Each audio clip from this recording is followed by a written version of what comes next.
ताज्या बातम्यांसाठी ABP माझाला subscribe करा आणि बेल आयकॉन प्रेस करा। राजधानी दिल्लीमध्ये आज सर्वदूर दाट धुक्याची चादर पसरली आहे। हे धुकं इतकं दाट आहे की अवघ्या काही मीटर अंतरावरचं सुद्धा अजिबातच दिसत नाहीये। दिल्लीतल्या अक्षरधाम परिसरातनं आढावा घेतलेला आहे आमचे प्रतिनिधी प्रशांत कदमनं। संपूर्ण दिल्लीवरती आज धुक्याची चादर पसरलेली आहे। दिल्लीतला हा कडाक्याच्या थंडीचा मोसम जो आहे तो सुरू झालेला आहे।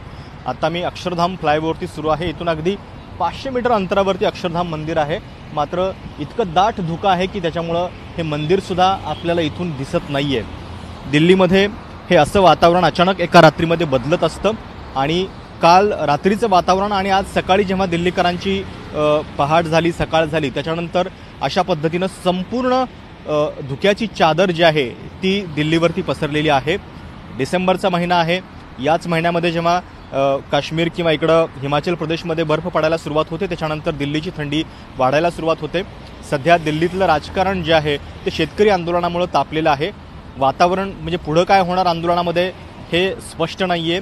तशाच पद्धतीचं चित्र जे आहे ते वातावरणामध्ये सुद्धा पाहायला मिळतं, कारण अशा पद्धतीनं अवघ्या काही अंतरावरचं सुद्धा या ठिकाणी आपल्याला दिसत नाहीये। कॅमेरामॅन वेद पांडेसह प्रशांत कदम, एबीपी माझा, नवी दिल्ली।